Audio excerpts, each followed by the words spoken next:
Good morning, my name is Chris Butler. I'm the Chief Investigation for the Jacksonville Sheriff's Office. This morning we're going to provide you with a recap of the officer-involved shooting from yesterday. The suspect involved in this, his name is Harold Eugene Cry. He's a white male, 52 years of age. We will provide you with his criminal history, but to pretty much summarize it, he's got a criminal history of disorderly intoxication, battery domestic violence, criminal mischief, aggravated battery, trespassing, and making threats. The police officer that's involved in this shooting is Police Officer R.W. Futch, ID number 6287. He's a 23-year veteran, and this is his first officer-involved shooting. On Saturday, July 7th, 2018 at 9:57 a.m., the mother of Mr. Cry telephoned police and reported that her son is mentally ill and that he has beaten the windows out of her car. She went on to say that he's violent and he's trying to attack.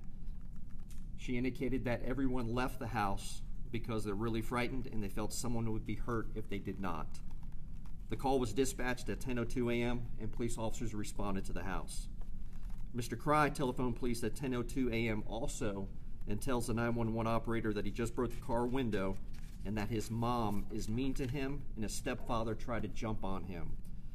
He further stated that he wants to kill himself, he doesn't want to live anymore, he's taking everyone out with him who comes to the door, and he indicated that he had plenty of weapons. When asked a couple follow-up questions, he stated that he was not taking any medication and that he's ready for anyone that comes to the door and that he's going to kill them with his bare hands and anything that he can find. The call was updated to a suicide at that time with threats made by unknown means. At 10:13 a.m., Police Officer Futch arrived at the house. The suspect was seated on a chair on the front porch. Police Officer Futch exited his car, and immediately the suspect stood holding a 12-inch knife, which had an approximate 8-inch blade on it, in his right hand.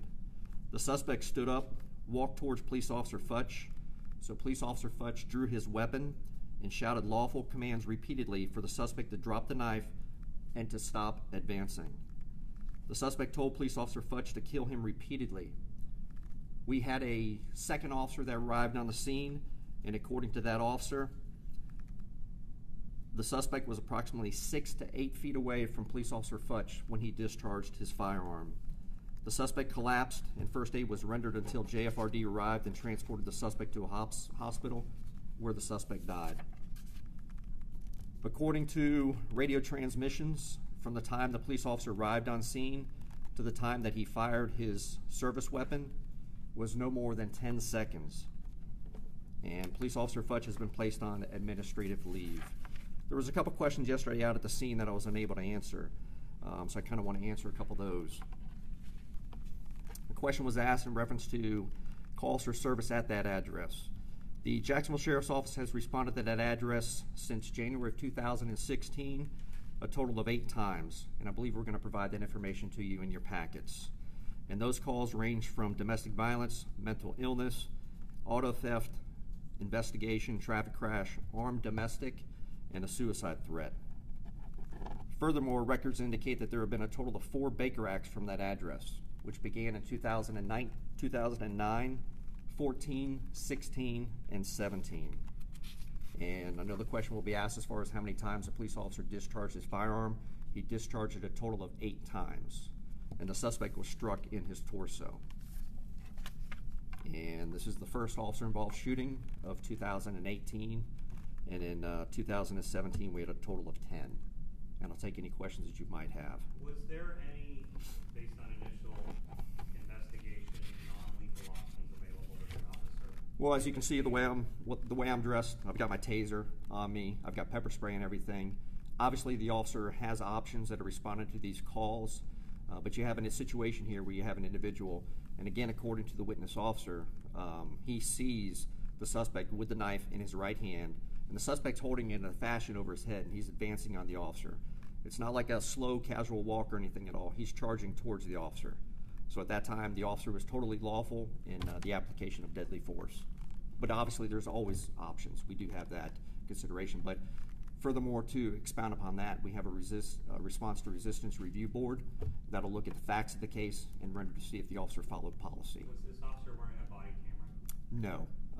Did ask that question. None of the officers out there were wearing body cameras. How many times I don't have that information. I was just told it was in the torso. Family has come forward, obviously frustrated. Yes. Expressing concerns about his mental illness, saying, officers know him and know ways to deal with mental illness. Are there options there? Obviously, because of the night and how quickly he was, maybe there weren't. But are you guys trained in dealing with mental illness calls versus just flat out violence? We are.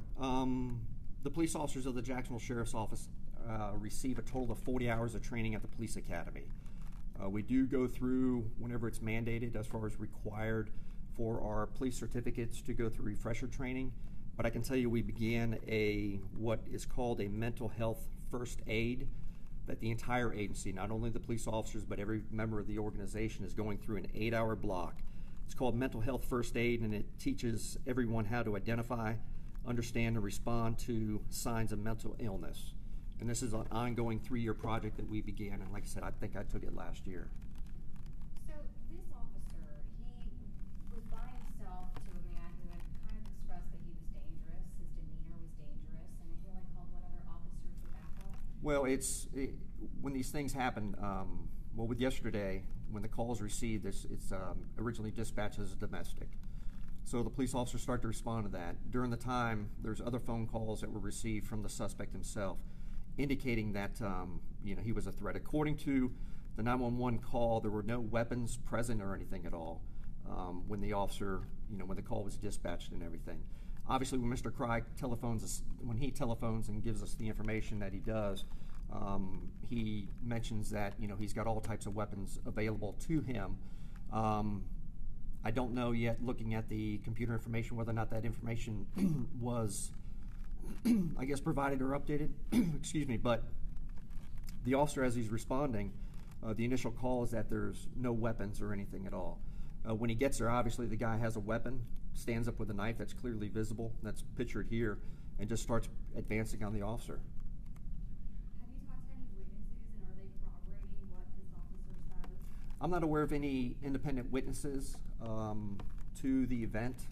At the house, it was just the suspect himself and then the police officers. I know we canvassed the area looking for witnesses, but we didn't find any. Was the family who had called complaining, the family members still present, or had they left the scene? They had left the scene. How many homes or vehicles were struck by the bullets? We saw a picture of one bullet hole in the house. I have to get that answer for you. I don't have that answer. Following up to her question, do we know why there was blood on the inside of the door? I'm speculating right now. I'd be guessing it would probably be from the suspect because there was a vehicle that was outside. I don't know if you had an opportunity to see that or not, which had smashed windows and everything. So I don't know the results of the autopsy or where all the injuries are at this time, but I would assume it's probably from that. And had this officer ever been to this house before? Because there were so many call-outs. Had he been familiar with the family? I'll have to get that answer for you. I don't have that because I think you'd alluded to the fact that or somebody mentioned that other officers had these officers dealt with this individual before. You got to remember we have 2 separate color squads, different officers working different shifts. That I do not know.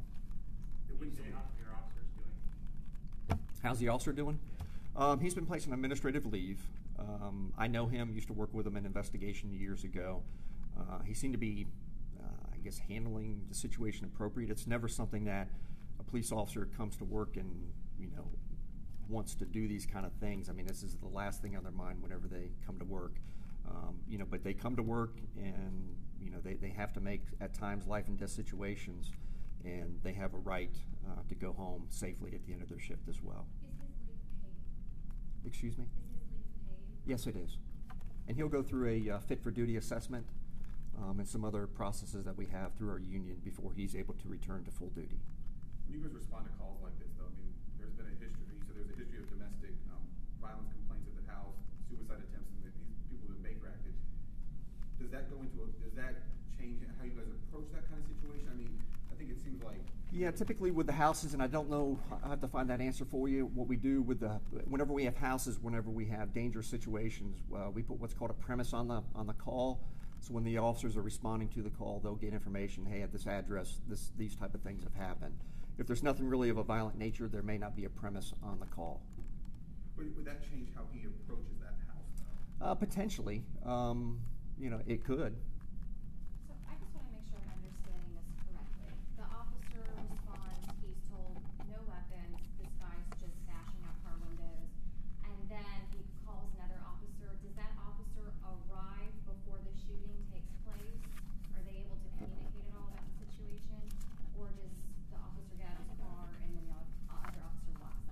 The initially there were 2 officers that were dispatched to the call.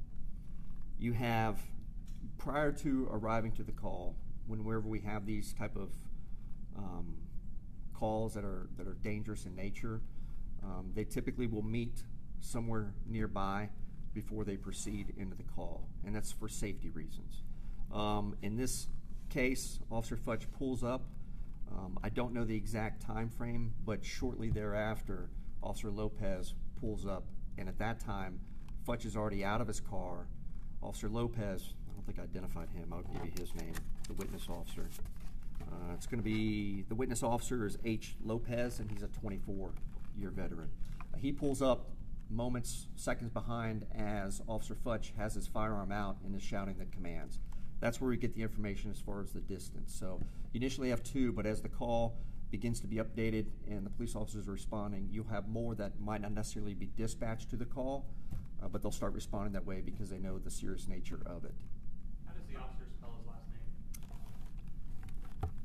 It's R.W. Last name Futch, F-U-T-C-H. How close were they in proximity to each other? Between the suspect and the police officer? Yes, sir. 8 to 10 feet. I think is what I'm sorry. Can I correct that? It's going to be 6 to 8 feet away when the officer discharges firearm. So there, I know that we've kind of already been through this. Mm-hmm. Lethal force, you guys are saying that lethal force was the only reasonable amount of force used to stop that attack. There was no other option. As I said, we have less lethal means that are on our belt, such as a taser, pepper spray. Obviously, verbal commands are part of that less lethal option, but you have an individual that's advancing upon him with a knife. You're saying lethal force was the only option. In my personal opinion, yes. Any other questions? Yes, so now we know that the officer was on administrative leave. Do we have an idea, a time frame of how long we'll be looking into this to determining whether or not he was within his rights as an officer to do what he did? Well, also out at the scene, you had the state attorney's office respond as well.